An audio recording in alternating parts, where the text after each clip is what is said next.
We just got back from our trip to Korea and Japan, where we had a wonderful time catching up with the grandparents and exploring Japan for the first time as a family. One of my highlights, actually, while I was in Japan, was that Charlotte and I found a newfound love for matcha. One of the highlights of our trip was that we took a matcha making course where we learned all about the history of matcha.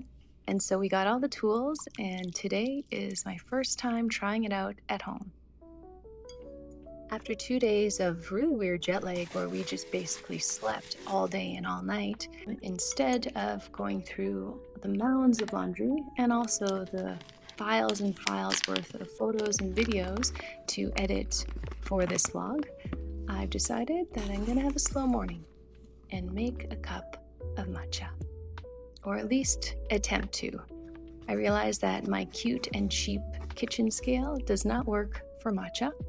It was not sensitive enough to register 1.5 grams, so this will do for now.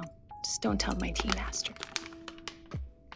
Strangely enough, I just love this process of sifting the matcha. I think more than the drink itself, the process of making matcha is so soothing. And that paired with the fact that matcha's caffeine hit is more gradual has convinced me that I'm switching my morning coffee for matcha this year.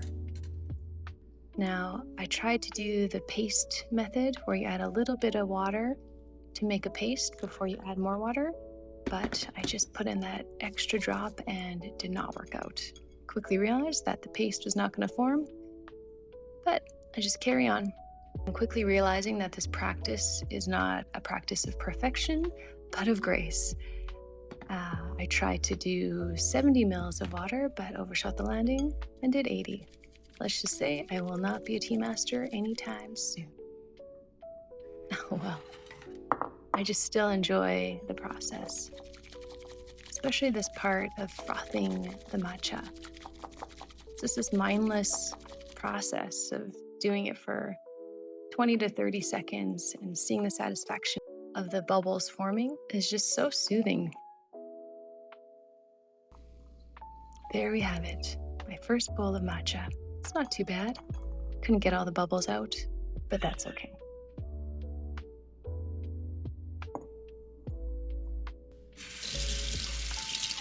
Even the simple process of putting the whisk on its stand is just so satisfying to me. I couldn't find a matcha bowl that was just quite right. Maybe, who knows? Charlotte and I could take a class and make our own. That may take another decade, though. In the meantime, here is my first imperfectly perfect cup of matcha. I'll pretend I don't see those big bubbles that I just created while pouring the matcha into my cup. Oh well. Thanks to the high quality matcha powder picked up in Japan, it still tastes delicious. Now that I've conquered my first cup of matcha, let's see what I can fix up for breakfast. Unfortunately, our fridge is bare, and we have yet to venture out to the grocery store. Let's see, I've got some tofu that hasn't gone bad, and eggs. Eggs don't go bad, right? Here's to hoping.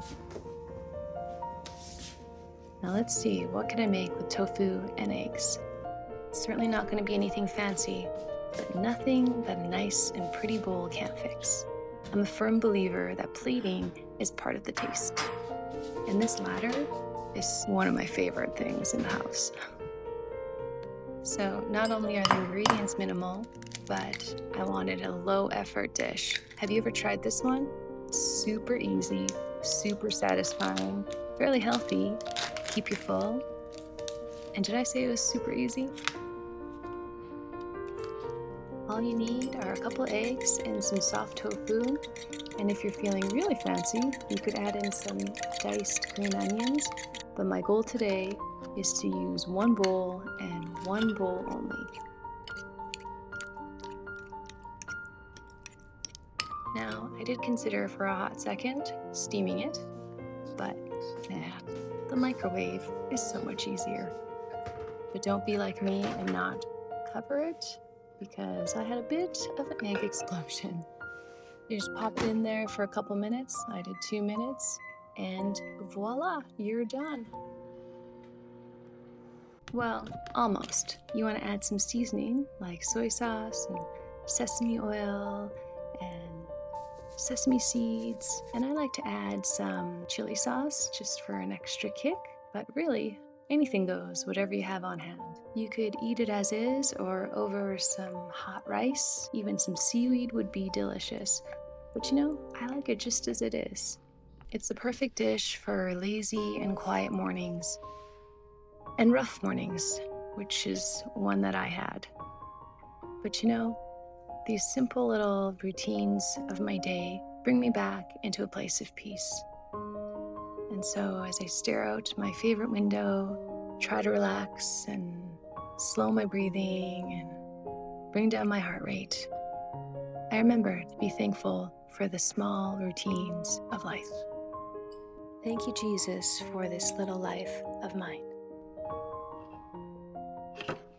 I've never been one to collect these Starbucks mugs, but kind of happened accidentally. We couldn't resist picking one up in the Philippines, which is a very special place to us.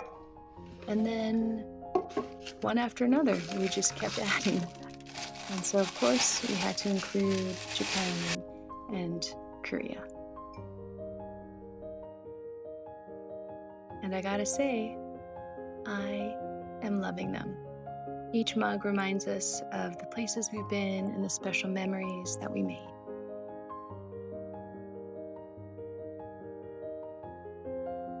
I especially love this one from Korea from their regional collection. It's a little bit different, same size, but it even included this cute brochure of all the different places to go in Korea.